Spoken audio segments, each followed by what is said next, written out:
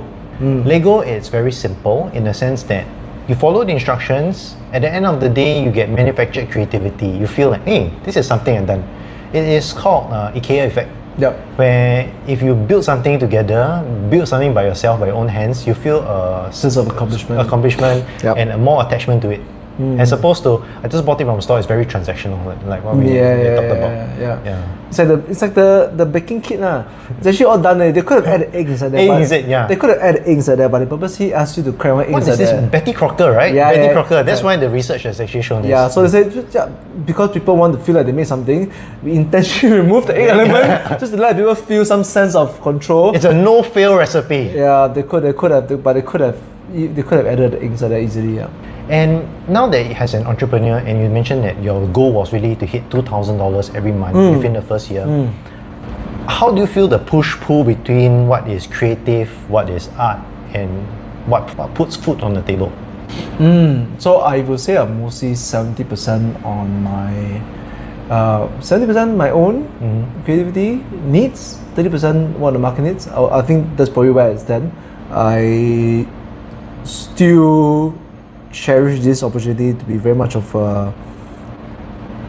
maybe a bit selfish in a sense, but I think if I'm not creating for myself, then I'm just gonna be another generic person in the street. Does it make sense? It does. So I'd rather be respectful of my creative needs, creative wishes, and then between the gap to the target audience, I will imagine more of a marketing. There will be people who understand what you're trying to do. There will be people who don't understand. The beauty of having a home-based business where no rent is that I don't need that many people to understand me. Ironically, if you don't be yourself, you also got no target audience. Then you just be another Hai Di Lao in the mix. Oh, wow. I mean, I still believe that you have to be try your own path, and then hope that someone will connect. Maybe you put the right energy out in the world will vibe back the right other people back to you. That's what I always believe. Yep. Oh, that's actually a very good point. And do you feel that this is true? What have you learned from actually feeding all these people? I used to think it's true, but I'm figuring out as well. I'm at a stage where I'm figuring out because I think the industry is kind of shifting. There's so many home dining now in the industry that whole thing has been shifting under my feet. I also trying to figure out what's happening as well. But yeah, of late. Do you feel that this is a reflection of the economy actually? Where Oh yeah, for sure. I think home dining sits on a very top of discretionary spend. Yeah. So first the goal is like, why would I spend $100+ on dinner per person? First the goal is that. So I think on the reverse though, will you find that if there are more businesses becoming more home-based, do you feel that it's because these folks cannot find, like you said earlier, a monthly salary anymore? They have to become more entrepreneurial. one of the problems is that because of the competitors of the brick and mortar shop side, right? So a lot of this restaurant people are actually moving to the home-based sector. So what you get is all this very Generic. I wouldn't say generic lah, but surgical, transactional people playing. They come for the food. This is what you get. You get uni, you get caviar. Oh, I'm impressed. Okay. I mean, you pay for it lah. But the kind of this generic kind of stuff inside there, instead of something that's more transactional, instead of more hard. Does that make sense? Like what you do, you come here, you make conversation. You just, for them, it's also what we talked about earlier. More quick service. Kind of sit down for a meal and then you're off. Because for yours, it's usually a 3-hour seating, right? You know what I realized when the industry started shifting? Because most of my when we first started, I always make sure that to get to know everybody's name, chat them, try to find a life story a bit more. But what I realized that as a crowd, so as they go through the circuit of different home dinings, then the crowd comes in, they don't talk because all my peers are not talking to them. Oh, all your peers are not talking to them. Yeah, a lot of my peers are all transactions. They come eat for the food. Bye bye. Wish you adieu. But that makes you stand out, no? But it's not what they want. It's not what they want because they became conditioned as the norm. Oh, does it make sense? But if they started with you, and they go the other way then around, they'll demand more from the rest. But because I'm Sengkang lah, I'm around the longest, but I'm not the biggest though. So they will have gone around the circuit before they reach me as well. So that's what I'm noticing as well. So sad lah. Okay. but I hope that those who come to my place for the first time demand more lah, in the sense that because a lot of the earlier customers I know them by name, I know what they do, and I know that sometimes they come with the kids. Hey, look at us, we have now grown. Okay. And now have kids already, kind of thing. It's nice. It's more of a relationship. Because we've talked about this, but I've not gotten it down to a specific. How will you actually measure your success? I think just people had a good time. To have people a good time. If they had a good time, that's all. Sometimes those involve me. If they had a good time, if they had a great conversation among our friends, maybe one of the interesting measures is if they forgot about the time. Okay. Yeah. So that's your real. They're saying, oh wow, we didn't notice that it's 3 hours. That is the greatest compliment I know, because that means they are all fully engaged and they have forgotten about the sense of time. That is if you have asked me, it's probably the best measure of whether they have a good time or not. Okay. Like, oh shit, it's 11 o'clock here. It's great to know. Take your time. No, but so you're not the time. It's time to go home. No, more coffee? No. I mean, when we first started, our guests can stay till 3 a.m. People will not stay to 2, 3 a.m. at someone's home if they're not having a good time. So if you can stay at 2, 3 a.m., it means that we are vibing. Okay. Right? So I happily encourage that if you can vibe. So, but then nowadays, please leave at 10:30. I have kids.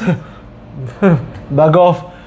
So you were saying because of your lifestyle changes with now your kids a bit harder lah. Now your kids are outside. But you've also shifted to more welcoming more families as well, right? Yeah. So I think one of the interesting stories is that when we first had a dog, we were very worried because we were going to lose a certain amount of people who are scared of dogs. But what I didn't expect is that we actually got the new audience who love dogs will come. Yeah. Likewise, now we have families. I say, bring your kids. I'll cook for them. I say, I have a kid at home. Okay. The kids around during the dinner, so we are very kid friendly. Yeah, if you want to bring your kids, my daughter will take care of your kid in the playroom. Junior host. Yeah, junior host, okay. and yeah. So now, from your first order to tonight's, to this weekend service, what do you think has changed when it comes to your menu or your experiences? We have talked about the different types of guests, but are there other changes as well? I think mostly in the style of menu. Partly is reacting to the type of guests and what they expect, because how the industry has changed, and also how I also have grown in terms of my craft as a chef. So I think I can do more. It's just keep pushing. Hey, you know what? See, look at all this fancy shit that my other players doing. I can do it too. So how do I push myself to be more innovative, to be more pushing the boundaries of what's acceptable? Do you have any specific examples to share? Yeah, so I think when we first started out, we only do 4 courses only. Now we have 9 courses per dinner. When we first started, all 4 courses are communal sharing. Oh, now individual plating. It's up to 70% is all. It's all individual plating. That's amazing. It's a lot. It's a shit different amount of work. But if you're looking at the space right now, you got to have 4. Yeah. So this whole half corner will be all just 12 plates lining up. line up. So I think good lah, to push the limits. And I also realized that that's what people have come to expect. Because when we realize that when we move it, there's more and more people who enjoy the individually plated stuff. So in reaction to the audience, job. I got a bit of a cheeky question. So from 4 courses to 9 courses, does the quantity of food change? Do we get more or do we get less? About the same actually. About the same. Because it's every course is smaller and smaller actually. Okay. So then about the same. It's not about food lah. I don't see the currency of my value as the amount of food. I see the currency of my value as the amount of time I spent to make sure that the thing that goes out is worth the money that you spend. So for example, like I'm not gonna buy a bread from outside. The bread is homemade. The bread is sourdough homemade. Like some of the ferments I have going for a couple of years. Okay. If I try to homemade as many things as possible, because I think that goes back again to my philosophy that if you come to someone's home to eat, it is about home cooked food. And home cooked food is a lot of homemade stuff, not just cooking out fancy plates. And I think the biggest element of love and heart is time. So yeah. Do you feel that the guests that you get, they are able to discern these flavors versus, let's say, market bought and homemade? Sometimes. Is the juice worth the squeeze? Sometimes. Yeah, that's a good question, because the truth is, I think anyone who is in the sort of artist mindset or creative mindset will find it difficult to find people who appreciate the craft at the same level as them. True, that's the reality of the reality situation, because if they are understanding the craft at the same level as you, they're probably in the craft. Okay. so there's always sort of there's a transformer effect. It's like you have to step down the thing, so that the people can understand what you're trying to achieve, in a sense. Got it. It's like a make it more general. 440 volt to 224. You step down kind of thing. So yeah, I mean, I used to be very upset that these people don't know what I'm talking about. How dare they? The amount of time I spent researching and understanding the stuff, the cuisine or the background of it, I cannot expect people to have the same level of understanding, because if they did, then they're probably in the craft as well. So yeah. Do you see a lot of other chefs coming to your doors and having a meal before? Once in a while. What's the atmosphere of the reaction like? Actually, the chefs are much more easy to cook for. I'm more afraid of them because oh my god, they're gonna judge me for it. But actually, they are more happy to be fed. Like, I don't care. I'm here to relax, not to do my work. Yeah, I'm not here to judge you. That's my day work. I'm here to be treated like a normal human being. Treat me like a dumb customer. Okay. I want that. Okay. Yeah, kind of thing. Because I realized also when I go out to eat, I was like, people say, it's so crazy to cook for you. I said, no, please. I'm just happy to be cooked for. The hospitality is what you're looking for. I don't care. Just I'm not here to judge the food. I'm more than happy to be cooked for. It's a rarity to be cooked for, even though it's not the same. But I don't care about that, honestly. Based on, once you're going back to the music again, how do you draw inspiration from what are the different menus that you actually put together? How does it rotate? Yeah. So one of the problems I had is that because I hate to be pigeonholed into a niche. Okay. That's my same problem also. I really hate it, but you know the culture is as such like you see all the news article, ex-banker, the poor guy is the char-siu guy. He won a Toto like 6 years ago. He's still the ex-Toto guy. You know what I'm talking about? No. One guy will open a char-siu place because he won Toto? Yeah, he took the money to open a char-siu shop. Like it's been like 6-7 years and he's still the ex-Toto winner, open tech Toto. But he's never been able to break out the mold that now his char-siu is actually good. In a sense, that once people hold on to your pigeonhole, your niche, you cannot let go, right? So last time, I never want to be pigeonholed. So we keep changing the menu, keep changing the cuisine, to the detriment of my marketing, in a sense, because everyone who has stayed in their lane has grown, which I refuse to do it because it upsets my creativity exploration. Right, selfish of me, I know, but it's the genesis of why I came to do this. So if I let go of that, kind of like let go a lot of the philosophy of why I started this in the first place. So a lot of travel. Okay. I'm a big fan of food history. Food history. Food history. The purpose of this whole thing is to bring people together. On top of that, I like to bring different cultures together. There's a lot of polarizing ideas in the world, but the more I travel, the more I try, and actually we are more similar in difference actually, across cuisines, across stuff. So I'll try to merge them, find similarities and merge them. Sometimes, for example, I made a kimchi that day. I used Shantung chili for the kimchi. Then I posted it. People was like, "Oh, how dare you do how this?" Dare you? It's like, for goodness sake, all these East Asians, man. It's the same thing, right? It's the same chili. What makes gochugaru more superior than Chinese chili if the back end process is the same? What makes thing with a Japanese name the same thing better than something that's not with a Japanese name?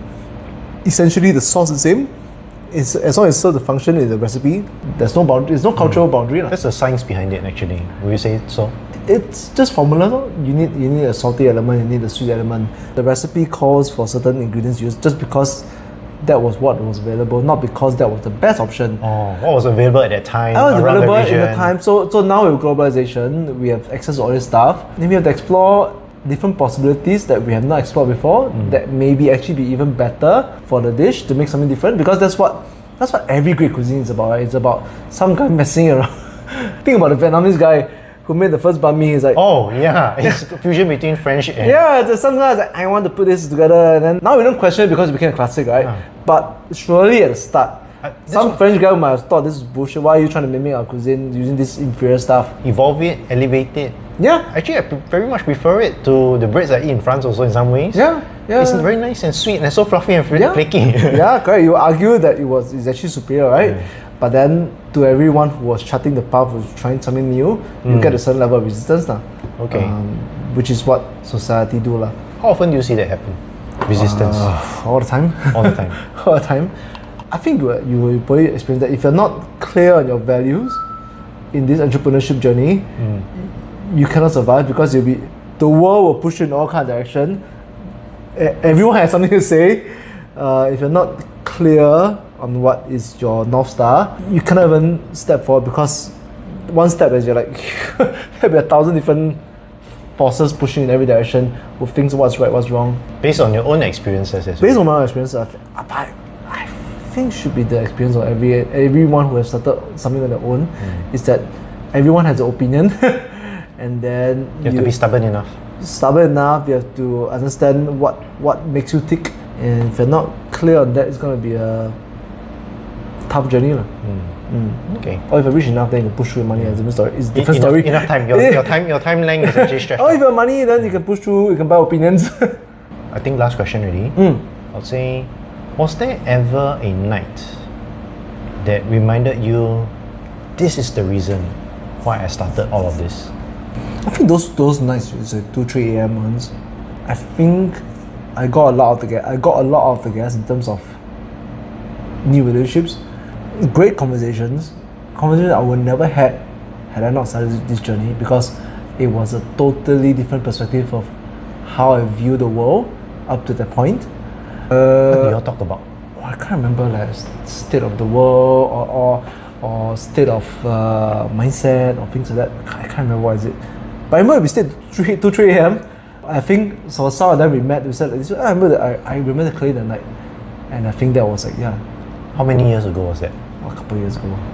And it's, Well, of course, we had 3 years in COVID that screwed up everything. There was a big break in between.